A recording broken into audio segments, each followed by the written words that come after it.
Hi, it's Bill in Virginia again, and it is Thanksgiving here in the United States, and time to do some more track work. I'm going to put in a turntable, at least start on that today, start getting track fitted to kind of get into final configurations so that I can start to lay and power it up.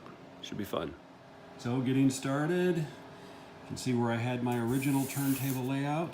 That has kind of gotten pushed back a little bit because of this, which was good that I did it. So these blue strips mark where the underframe supports are for the layout. So I've got 1x3s underneath here.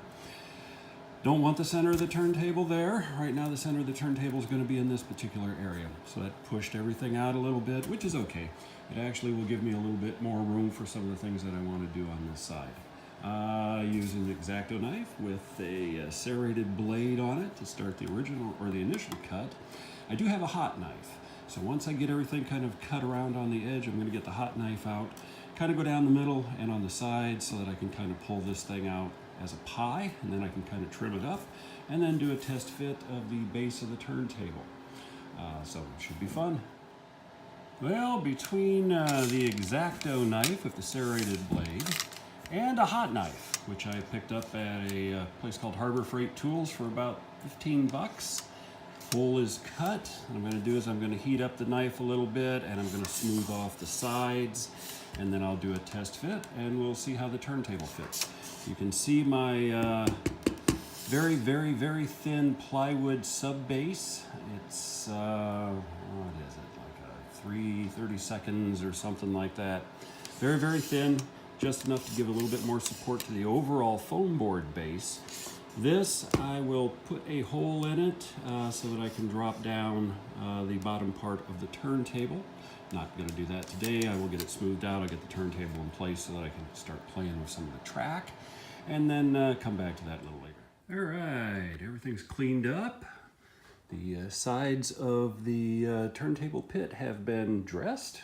It's amazing what a little heat from a hot knife will do. See how we're doing here.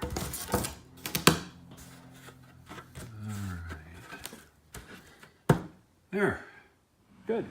Well, I've got the turntable into the pit. Actually looks pretty good. It fits in there quite well. This was an eBay purchase, and to see why the gentleman decided to sell it, and in fact I knew about it before I put it in. It's kind of hard to see in the video, but this side is up higher, this side is down lower. I spin it, it's the same. This side will become higher, that side's down lower. The base is warped a little bit. Just up a little bit higher on this side. So what I'm going to do this winter at some point before I put this in permanently is I will take the wife's hairdryer, set it on high, and I will softly heat this part of the turntable from underneath, and then I will press it back into place and put a little weight on it so that when the plastic cools, it goes back to how it's supposed to be, nice, flat, and level. I'll let you all know how that works out a little bit later once I get to that point.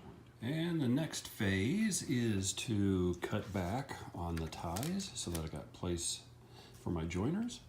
It'll be on both sides. What I'm going to do is, as I cut them off, I will save them and I will cut them down, sand them just a little bit, and then I will insert them back up underneath once I'm done getting it laid and everything's in good shape.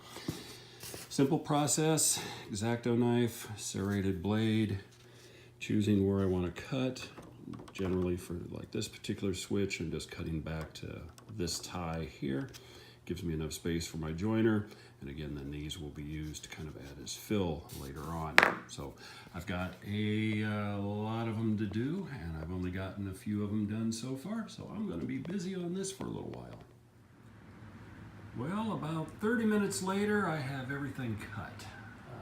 A lot of ties removed. I will be able to start putting some joiners on and putting them together, but first, I do have to trim some tabs. These are too long extending as everything ties in together. They're, of course, on the wrong side of the tracks for how I want to do it. I've already trimmed this particular one, so I've just taken them off of that side. I'm going to keep them because I'll probably glue them back on to the other side when I put my ground throws on. Again, the ground throws are going to be the small manual ones.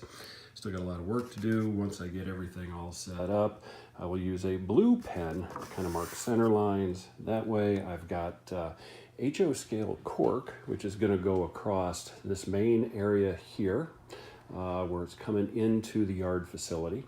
I am then going to go to N scale cork to put in for everything else that's major and taper it once I get it in. I will put it in, I will glue it down, I will use abrasive to smooth it out to go from a transition from N scale down to baseboard for tracks such as in the yard and such as over on the repair facility. So there are multiple different layers. It's going to be subtle, but it'll be noticeable when the trains are on it. So should be fun. Well, starting to put joiners on. Things are starting to take a little bit more shape than what they had been. See where I've got my little work area here. I've got track. But as noted early on, it is Thanksgiving in the United States and time to eat. I will do more later. Talk to y'all later.